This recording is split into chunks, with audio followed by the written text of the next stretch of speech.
ಎನ್ನುವ ಉದ್ದೇಶಕ್ಕಾಗಿ ತಡೆದು ಮಾತು ಏನಿಂತದ್ದು. ಈಗೋ ಮಾಡಿದ್ದು ಅಪರಾಧ ಆಯ್ತು ಎನ್ನುವುದಾಗಿ ಆಕೆಯ ಪಾದವನ್ನು ಹಿಡಿದಿಕೋ. ಹೌದು, ಅದಿಲ್ಲ ಅಂತಾದ್ರೆ ಅದರಿಂದ ಅವಕಾಶ ಕೊಟ್ಟ ಅಲ್ಲೇ ಕಾಲು ಹಿಡ್ಕೊಂಡು ಕೂತೆ ನೀನು. ದಯವಿಟ್ಟು ಅದೊಂದು ಮಾಡ್ಬೇಡ, ದೂರದಿಂದ ಒಂದು ನಮಸ್ಕಾರ ಮಾಡು. ಹೌದಾ? ನೀ ನಿಮ್ಮಂತವ್ರ ಇದ್ರೆ ಕಾಲು ಸಿಕ್ಕಿದ್ರೆ ಅಷ್ಟೇ ಲಾಭ ಅಂತ ಲೆಕ್ಕ ಹಾಕೋದು. ಏ ಗೆಳೆಯ, ನೀ ಎಷ್ಟೆಲ್ಲ ತಿಳ್ಕೊಂಡಿದ್ಯೋ ಮಾರಾಯ, ಇಂಥವ್ರಿಗೆ ಕಲ್ಪನೆ ಇಲ್ವಲ್ಲ. ಕಲ್ಪನೆ ಅಲ್ಲ, ಇಂಥವ್ರು ಬಾಳ ಜನರು ನೋಡ್ಕೊ ಬಂದಿದ್ದೆ ಜೀವನ. ಹೌದಾ? ಅಯ್ಯ, ನಮಗಿದು ಹೊಸ್ತಲ್ಲ. ಏನ್ ಮಾಡೋ? ನಮಸ್ಕಾರ ಮಾಡುವುದಕ್ಕಾಗುವುದಿಲ್ಲ, ಕ್ಷಮೆ ಕೇಳಬೇಕು. ಕ್ಷಮೆ ಕೇಳುವುದಕ್ಕಾಗುವುದಿಲ್ಲ. ಬಲಾತ್ಕಾರ ಮಾಡ್ಲಿಕ್ಕೆ ಆಗ್ತದೆ ನಿಂಗೆ. ಹೌದು, ಬಲಾತ್ಕಾರ ಮಾಡುವುದಕ್ಕಾಗ್ತದೆ. ಒಂದು ಕ್ಷಮೆ ಕೇಳಲಿಕ್ಕೆ ಆಗುದಿಲ್ವಾ? ದೈಹಿಕವಾದಂತ ತಾಪತ್ರೆ ಉಂಟಾ ನಿನಗೆ? ದೈಹಿಕವಾದಂತ ತಾಪತ್ರೆ ಅಲ್ವಾ? ನಮ್ಮ ಅಪ್ಪ ಅಮ್ಮ ಅದನ್ನು ಹೇಳಿಕೊಡ್ಲಿಲ್ಲ ನನಗೆ. ಯಾರು?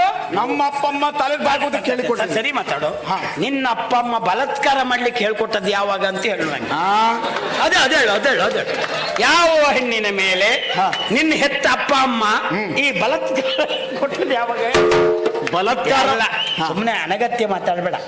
ಹೇಳಿಕೊಟ್ಟದ್ದು ತಂದೆ ತಾಯಿ. ಪ್ರಪಂಚದ ಯಾವ ತಂದೆ ತಾಯಿ ಮೊದಲವರು ಎಷ್ಟೇ ಕೆಟ್ಟವರಾಗಿರ್ಲಿ, ಮಕ್ಕಳು ಅಂತಾದ ಮೇಲೆ ಯಾವ ತಂದೆ ತಾಯಿ ಉಂಟಲ್ಲ ಇಂಥ ಕೆಟ್ಟದ್ದನ್ನು ಹೇಳಲಿಕ್ಕೆ ಇಲ್ಲ, ಬಯಸ್ಲಿಕ್ಕೂ ಇಲ್ಲ.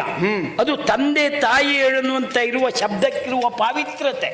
ಒಮ್ಮೆ ಜೀವನದಲ್ಲಿ ಕೆಟ್ಟದ್ದನ್ನೇ ಮೊದಲು ಮಾಡುತ್ತ ತಂದೆ ಆದ್ರೂ ತನಗೆ ಮಕ್ಕಳಾದ್ಮೇಲೆ ವಿಚಾರ ಮಾಡೋದೇನೋ ಗೊತ್ತಾ? ಇನ್ನೊಂದು ಹೆಣ್ಣುಗಳನ್ನ ಕಂಡಾಗ ಈಚೆ ಕಡೆಗಿದ್ದವನಿಗೆ ಪಾಪ ಮಗಳಿದ್ರೆ ಅವನ ಲೆಕ್ಕ ಹಾಕುದೇ ಬೇರೆ. ಏನು? ಏ ದೇವ್ರೆ, ನನ್ನ ಮಗಳಾಗಿ ಇದ್ಲು, ಈ ಭಾವನೆ ಬರ್ತದೆ. ಒಬ್ಬ ಅನ್ನ ತಿನ್ನುವವನಿಗೆ ತಿಂದದ್ದು ಎಂಥದ್ದು ಅಂತ ತಿನ್ನುವವರಿಗೆಲ್ಲ ಬರುವುದಿಲ್ಲ. ಹಾಗಾಗಿ ಹೇಳುವುದು, ನೀನು ಬಲಾತ್ಕಾರಕ್ಕೆ ಮುಂದಾದವನಿಗೆ ತಂಗಿಯೋ ಅಕ್ಕನೋ ಇದ್ರೆ ಅವ್ರಿಗೆ ಈ ಸ್ಥಿತಿ ಬಂದ್ರೆ ಇದೆಲ್ಲ ವಿಚಾರ ಮಾಡುವುದಕ್ಕೆ ಆ ದೇವ್ರು ಕೊಟ್ಟ ಅನುಕೂಲ ಏನು ಅಂತ ಕೇಳಿದ್ರೆ ಮನುಷ್ಯ. ಹಾಗೆ ಮಾಡಿದ್ರೆ ಮಾತ್ರ ಮನುಷ್ಯ. ಹೌದು, ಮಾಡ್ಲಿಲ್ಲ ಅಂತಾದ್ರೆ ಪ್ರಾಣಿ, ಮೃಗವೇ. ಅಂತದ್ದನ್ನೇನ್ ಮಾಡುದು? ಅಲ್ಲ, ಅದು ಕಡಿಯುವುದೇ. ಅದು ಒಂದು ಮಾತು. ಇಷ್ಟೆಲ್ಲ ಹೇಳಿದೆಯಲ್ಲ, ಇವಾಗ ನನಗೆ ಅರ್ಥ ಆಯ್ತು. ನೀನು ಯಾಕೆ ಹೆಣ್ಮಕ್ಳ ಸುದ್ದಿ ಇವಾಗ ಹೋಗುದಿಲ್ಲ ಅಂತ.